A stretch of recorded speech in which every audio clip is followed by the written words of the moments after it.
Hi guys, nandito tayo sa likod ng Pure Gold. Kaparada yung mga lahat ng mga sasakyan kasi para safe, kasi baha na yung Metro Manila, yung mga daanan tsaka parking. Yun o, ang dami free parking dito, ang dami mga sasakyan. Yun, kaya tambak dito ngayon mga sasakyan. Yun o, para hindi mabaha yung mga sasakyan. Pupunta tayo sa Araneta para makiusyoso, syusero tayo eh. Pakita ko doon, sabi ng nakasalubong namin kanina, lampas daw ng tulay yung baha. Tingnan natin.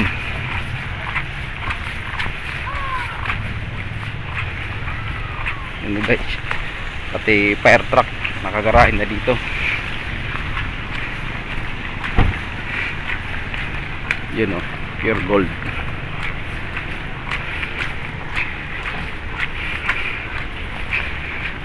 Ito baha din pero hindi pa lampas ng tuhod. Pero doon lampas, siguro doon ng lampas na ng tulay eh. So tayo doon yung pamangkin ko, si Gian.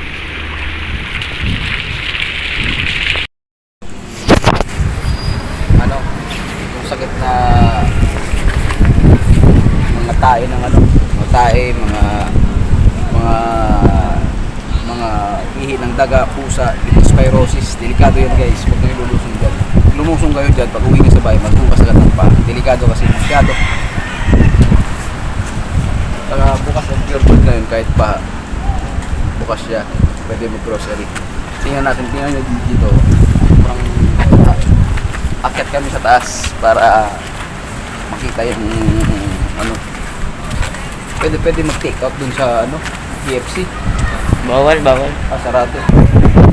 Yung rush report ko guys, kasi reporter kasi ngayon, chismosong reporter. Tenet. Ito yung Rodriguez, yung corner Araneta Avenue. Ito yung Skyway guys, papuntang South Luzon, dito papuntang North Luzon. Yan, baha dyan. Yun yung tulay dun. Sobrang ang lakas kanina ng ulan, madaling araw. Sobrang lakas ng hangin. Tingnan mo, mamaya paano si Casey yung mamaya papasok. Yung papasok pa kami lumayan. Ano yung Panawe guys.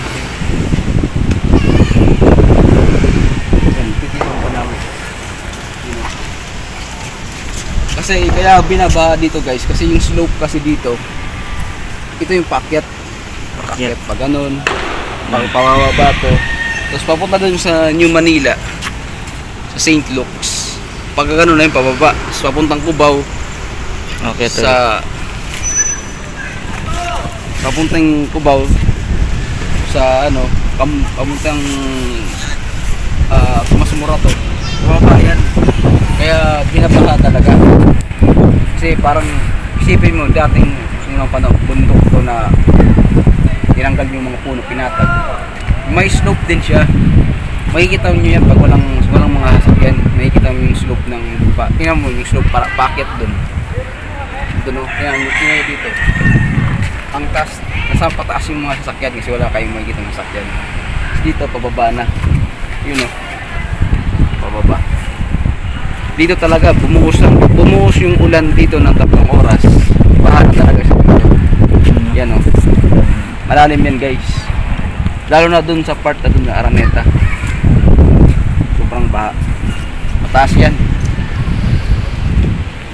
Buti nga pumayag yung Pure Gold na mag-park sila. Actually sarado ata sila eh. Sarado dun. Yan o, nag-aantay pa sila. Nag-aantay pa.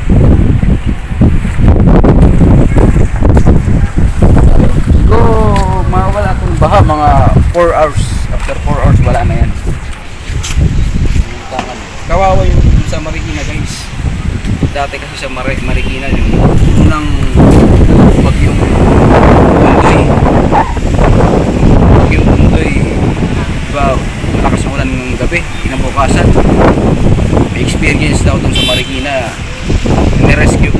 kapatid ko. Nasa ano na sila, nasa attic na sila. Yung baha, nasa second floor ng bahay nila. Hindi na sila tapos. Hindi na sila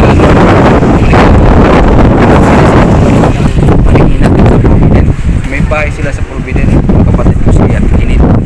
Iniwan na nila yung bahay nila sa Provident. Sila bumalik doon.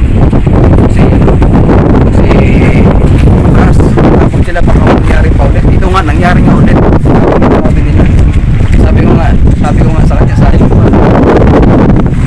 bahay mo, iniwan nyo. Kasi ang ganda ang bahay nila, malaki. Ngayon, bumagi ulit. Tama ang decision nila na umano sila, umalis.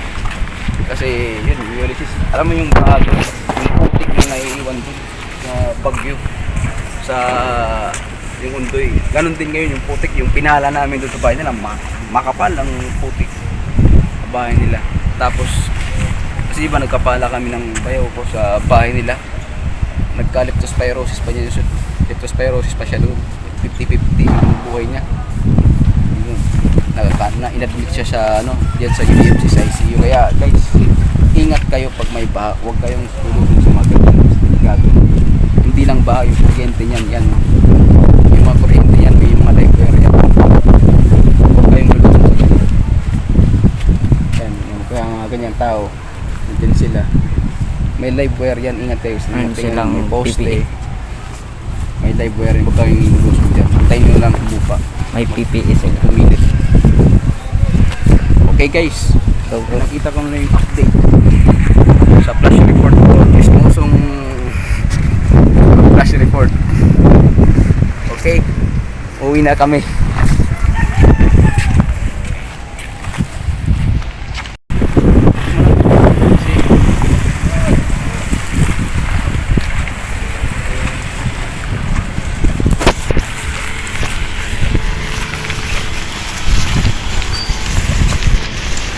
Stand for truth. Segment ng GMA. Journalist.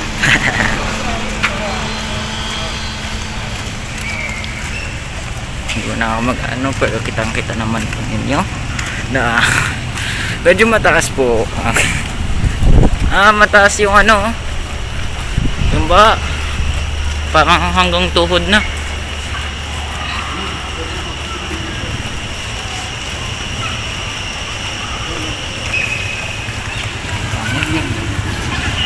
Sobrang taas ng baha hanggang ganyan. Diyan natin. Sobrang taas ng baha dun hanggang hanggang dun yun sa pas. Kakalun.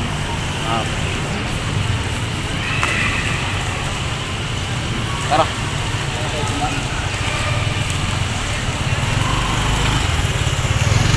Ingat po kayo.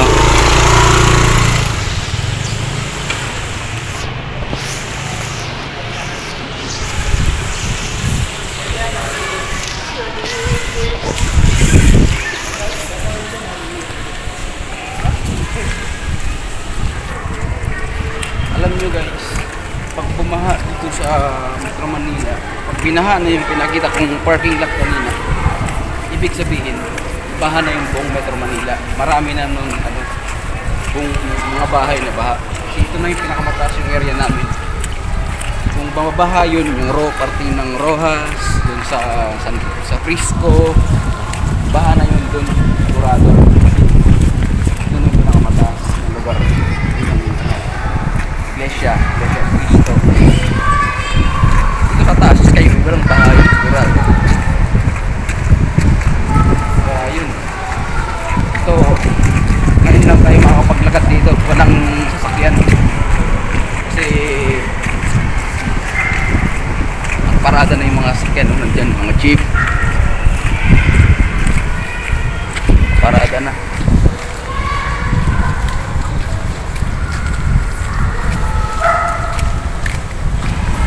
Okay.